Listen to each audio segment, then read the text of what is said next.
And our top story this hour is the fallout. House Speaker Mike Johnson now calling for more transparency over the Trump administration's handling of the Epstein case. It comes as the president continues to urge his supporters to move on. NBC News Chief Justice and National Affairs correspondent Kelly O'Donnell has the latest. The MAGA movement's push for public disclosure of the Justice Department's files on notorious sex offender Jeffrey Epstein now includes a high-profile Trump ally. I'm for transparency. House Speaker Mike Johnson. It's a very delicate subject, but we should put everything out there and let the people decide it. A push for damage control from the president's own daughter-in-law, Lara Trump. I do think that there needs to be more transparency on this, and I think that will happen. Attorney General Pam Bondi tried to deflect Epstein questions. Nothing about Epstein. I'm not going to talk about Epstein. Reporters pressed her on new comments from President Trump, suggesting Bondi consider opening some files. She's handled it very well, and it's going to be up to her. Whatever she thinks is credible, she should release. The president said today you would release credible files related to Mr. Epstein. Are you prepared to do that, and when would you do it? Our memo speaks for itself, and we'll get back to you on anything else. That DOJ memo said it found no incriminating client list, no credible evidence of blackmail, and therefore no further disclosure. That stunned some Trump supporters because she had said this in February when asked about a client list. It's sitting on my desk right now to review. Then her push to clarify. My response was, it's sitting on my desk to be reviewed, meaning the file along with the JFK, MLK files as well. That's what I meant by that. The controversy lit a political wildfire in MAGA world. Make some noise if you care about the Jeffrey Epstein scandal. NBC's Kelly O'Donnell with that report. Joining us now, congressional correspondent for the New York Times, Annie Carney. Annie, your new reporting for the New York Times is entitled, "For Hard Right Lawmakers, Trump's Shift on Epstein is Just the Latest Breach." And you write in part, quote, "After a 6-month honeymoon in which a fractious Republican Party has remained mostly united by unblinking allegiance to the president, there are now signs of a potential fraying of Mr. Trump's political coalition. In the past few weeks, Congresswoman Marjorie Taylor Greene and other right-wing Republicans have criticized the administration's bellicose stance on Iran, the president's reversal on supporting Ukraine in its war against Russia, and the Justice Department's pivot on the Epstein matter. They have suggested that on each issue, Mr. Trump has betrayed the voters who elected him. I don't accept it, and I don't think anyone else should accept it," Ms. Greene said of the decision not to release more information about Mr. Epstein.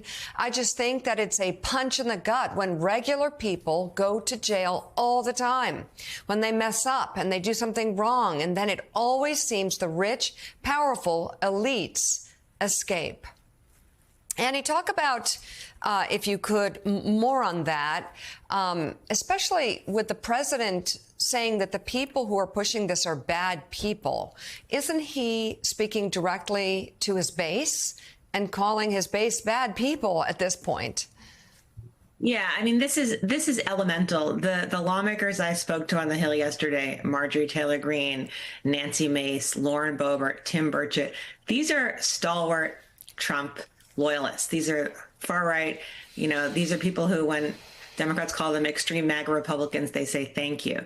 And they all mention that their phone lines are just blowing up. They are hearing from the base, and this is not something that their base can just say, oh, Trump told us to look away and we will.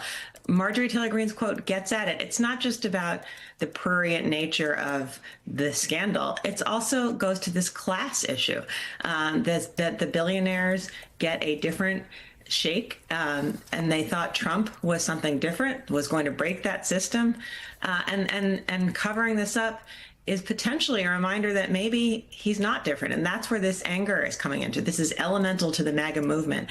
And one thing that's going on is, I mean, that Marjorie Taylor Greene quote that you just read, I mean, Democrats were nodding along with her, something they've probably never done with the Republican they hate the most on the Hill. But we're seeing a lot of this. Republicans giving quotes, criticizing Trump's agenda, like we saw it with Josh Hawley criticizing the Medicaid cuts, basically saying things Democrats would love to just like copy and paste and put in their ads. You know, Rev, it's David French did a great job in our last hour explaining, kind of walking through how, as Annie says, this Epstein story is foundational to the MAGA movement, that it gets to, they believe, the corruption and the criminal activity, according to them, that exists at the highest reaches of powerful people in this country. But it's been fascinating to watch President Trump grapple with this, even just in the last couple of days, because this is a man who he wasn't close with, but was certainly an acquaintance of, and Jeffrey Epstein had praised 20 years ago, so he's a terrific guy, talking about his affinity for younger women. To watch him now, something that he had helped fan over the years, now say, this is a fake news story. It's not coming from the mainstream media. He's trying that angle. It's a reflex. It's coming from his own supporters who do not want this story to die because they believe there's more there than even Donald Trump is letting on. Well, they believe there's more there because he helped them to believe that there was more there. And the fact is that he helped to build his brand on birtherism, and that I am against the elite. I am going to tell you about the privileges they're getting that we're not getting, when he was the elite. And nothing has brought that home more than this Jeffrey Epstein situation, that a lot of his true believers are saying, well, wait a minute. One of the reasons we stood with you is because we wanted to stop these guys, the pedophiles, the elite guys that could do whatever they want and get away with it. And now you're telling us there's no foul there, there's no there. And I think that he is being caught up by his own words and captured by what, a whole kind of thing that he created.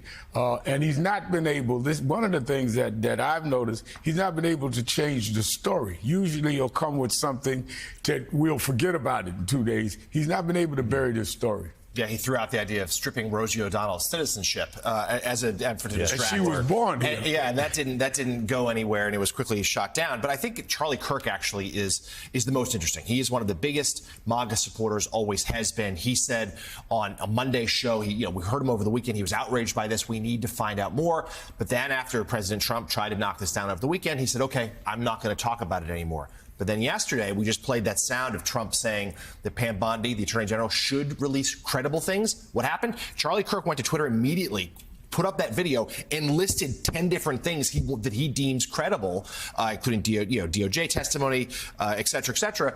There's the list right there. Well done. This shows that this is not going away. And then Annie Carney, as Charlie Kirk represents, I think, sort of the anger in the MAGA base, I'm really struck by House Speaker Mike Johnson, who is so loath to defy Trump in any way, shape, or form. And yet he's out there yesterday saying, actually, there should be more of this information released, because he's clearly hearing it from his constituents and his caucus. So walk us through there, if you will, the thought process from a speaker who's usually so reluctant to cross the White House. I completely agree with you. I mean, the story of Mike Johnson becoming speaker, staying speaker, holding onto that gavel, his entire political strategy is that there is no daylight between him and Donald Trump. Tying himself to Trump is how he maintains his power. So to see him say, just, shortly after Trump said, look elsewhere, to hear Mike Johnson say, yeah, we should release the files, was remarkable. I haven't seen that this Congress or since Johnson came to power. He hemmed and hawed a little bit, said it's not my lane, but there are things that Congress can do. At the end of the night yesterday, Thomas Massie, one of the few Republicans who's willing to break with Trump regularly, filed a discharge petition to have a floor vote about whether or not to release the Epstein files. This would allow him to go around leadership. It's a majority of members to sign on. But maybe Mike Johnson will bring that, if he's feeling the pressure, he'll bring that vote to the floor himself. We'll see. But I think what's going on with Mike Johnson there is he's hearing, his phone lines are blowing up too. I mean, they are so aware of how much this matters to the base in a way that really we haven't seen with another issue. And I think Mike Johnson saying that is just showing the political pressure that the lawmakers themselves on the Hill are feeling from Republicans on this issue, on wanting more transparency. All right, New York Times correspondent Annie Carney, thank you so much for your reporting. The recent book she co-authored is available now. It's entitled Madhouse: How Donald Trump, MAGA Mean Girls, a former used car salesman, a Florida Nepo baby, and a man with rats in his walls broke Congress. It's the best title I've ever heard. Thank you, Annie.